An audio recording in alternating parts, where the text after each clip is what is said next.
Well, hey there, everyone. It's me, Esther Bartkiw. Today, I want to share with you 3 steps to changing an unwanted pattern or behavior. These are steps that I use in my personal life, steps that I use with my clients when they come to me looking for change, and I want to share this information with you. Now, I will be honest, the earlier you catch an unwanted pattern or behavior, you can turn it around much more quickly. However, if you are dealing with something that is lifelong, something held for a long time, you still can make change. It just might take a little bit longer, but apply these 3 steps and you will make great gains. So hello everybody, my name is Esther Bartkiw. Welcome back to my channel. I am a core belief therapist, intuitive, and energy reader.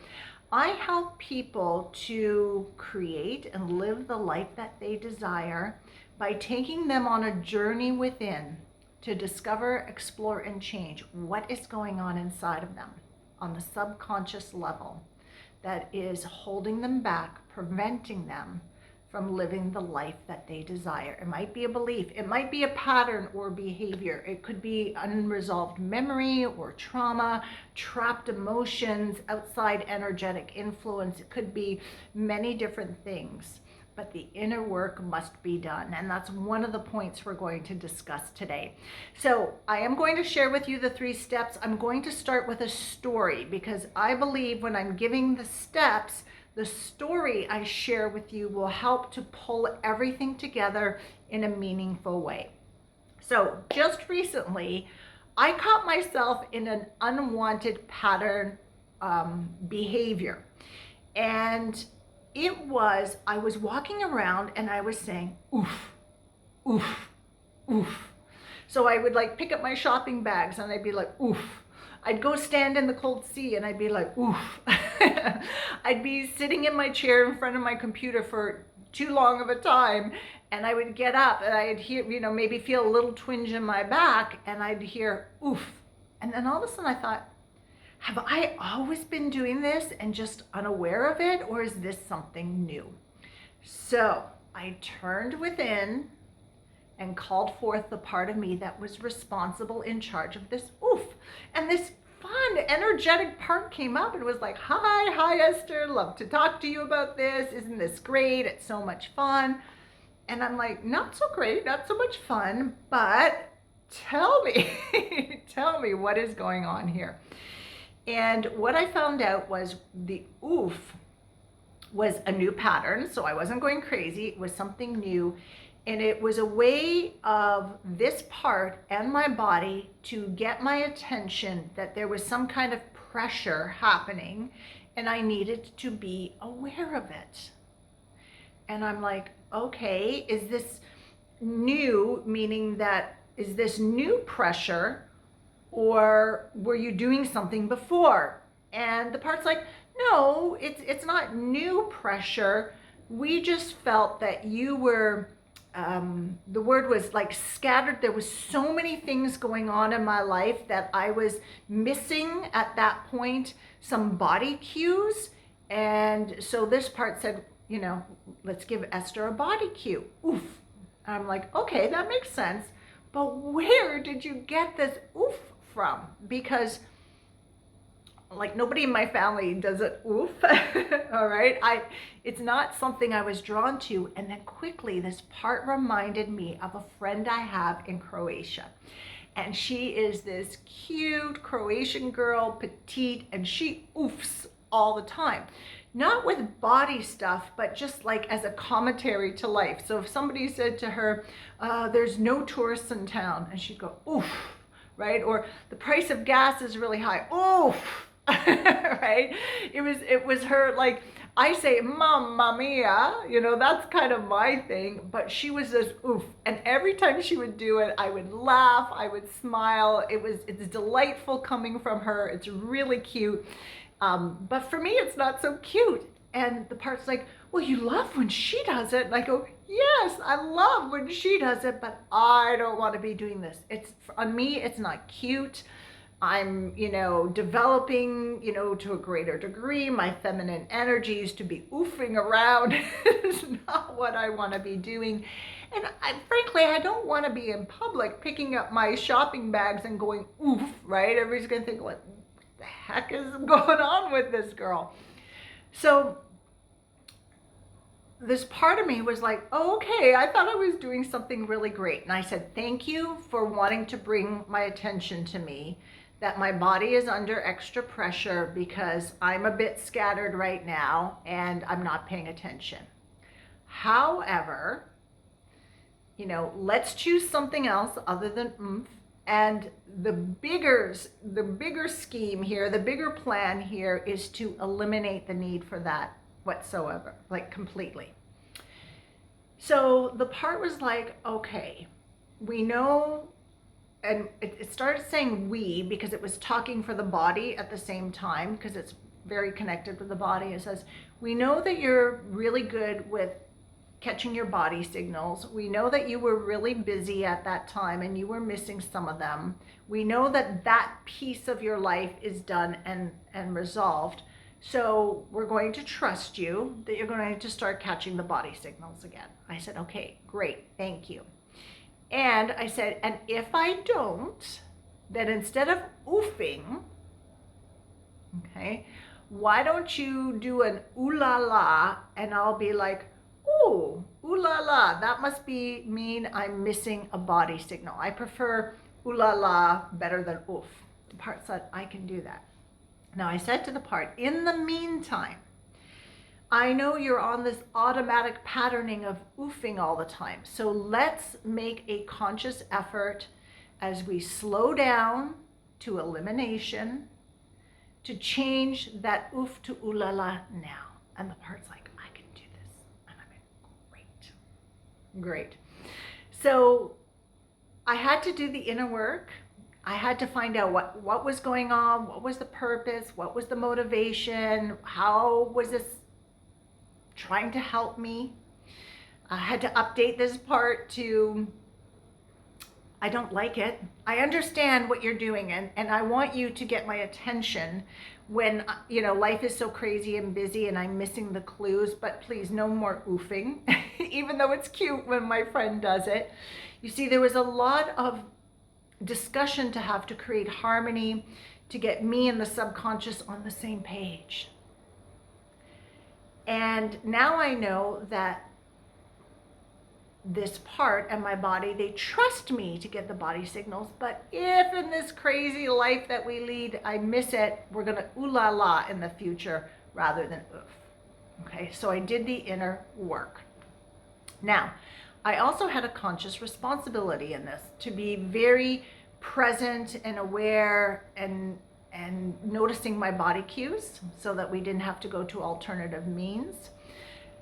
This part showed me that yes, Esther, you're spending too much time in front of the computer. You need to get up every 20 minutes and move around, which I used to do, but I stopped doing. So that was my conscious responsibility to start to do that again. And then the other piece of my conscious responsibility was when I felt that oof, or even heard the beginning of the oof starting to come up, I consciously went ooh la la, ooh la la. We're doing ooh la la now, ooh la la. And I did that for about 2 weeks. And what I noticed was the ooh la la and the oofing became less and less and less and less. And now I'm at a part where nothing. I might be exerting my body in some way, but there's not even an ooh la la coming out. So once I became aware of the pattern and I did the inner work, it took me November, December, let's say, I'm going to be generous here, 2.5 months to turn that patterning around. I think it was much less than that, but let's just say 2.5. And you might be thinking, oh, Esther, that's like such a benign, non-important patterning.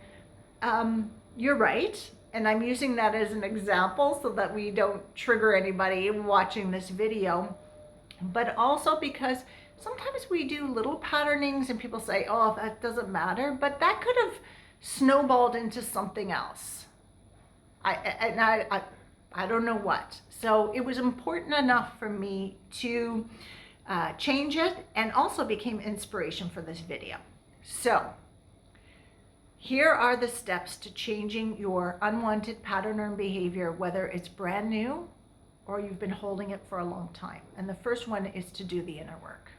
You need to turn within. There's no two ways around it. Okay? You need to turn within and find out what is going on the subconscious level that is creating and holding this pattern in place. There's beliefs. There are behaviors. There's influence, like, you know, who taught you this? In my instance, it was this little Croatian girl. I say little because she's like petite.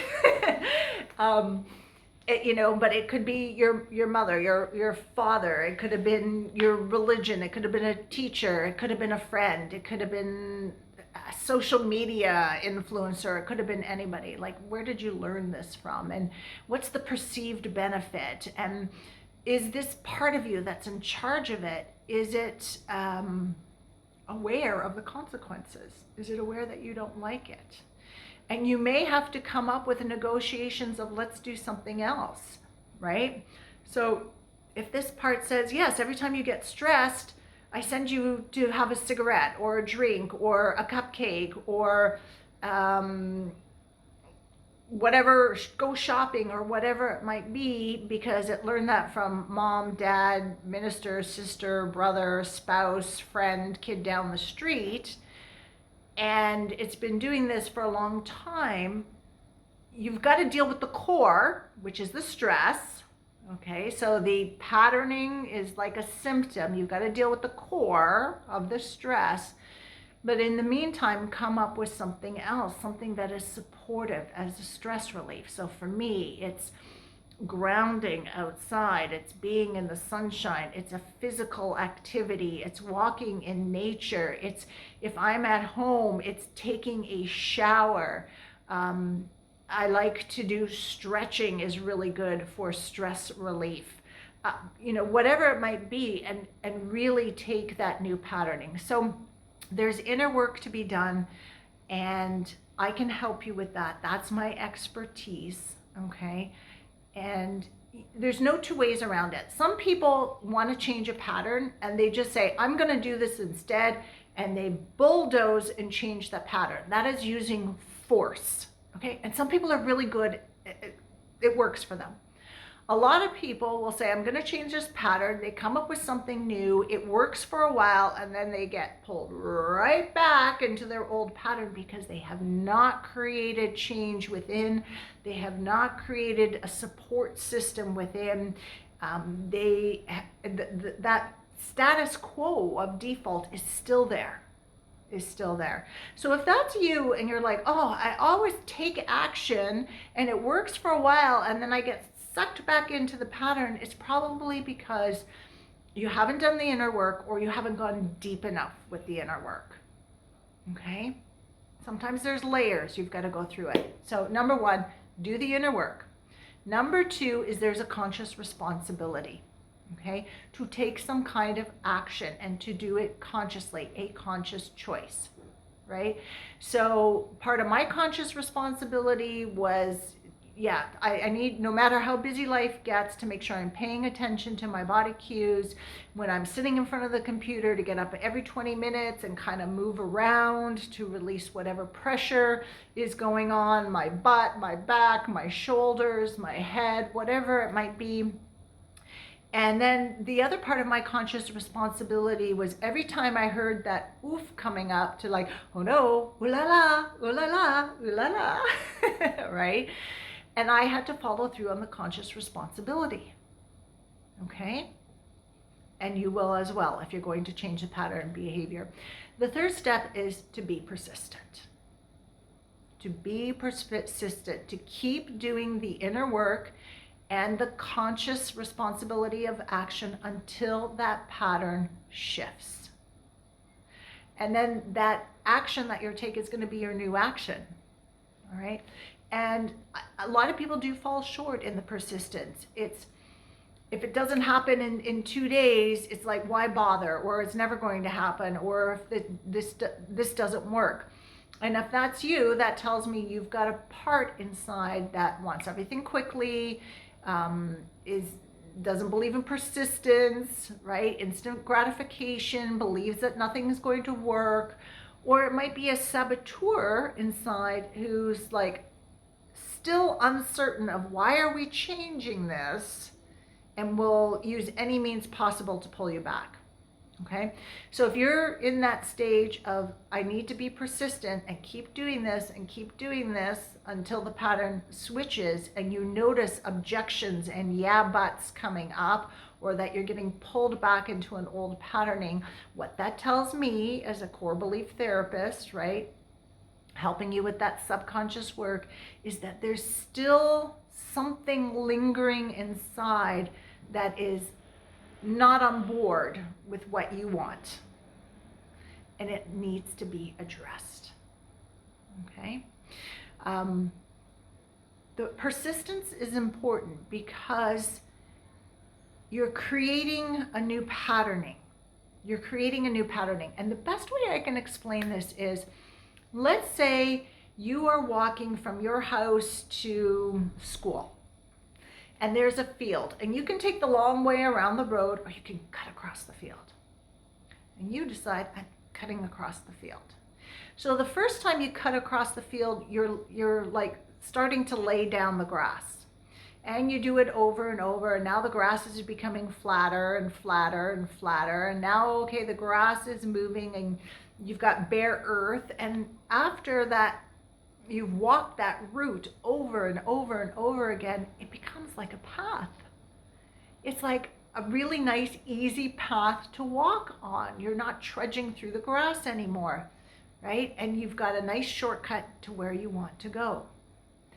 And it's like that when we're implementing new behaviors, when we're being persistent, we're laying down new tracks. And the more you do it over and over and over again, the stronger it becomes, and the weaker the old patterning happens. All right, so 3 steps. Do your inner work. It has to be done. Number 2, you've got a conscious responsibility and action to take. Make sure you take that action. And 3, be persistent. Keep laying down that track over and over and over until it becomes your new pattern and behavior.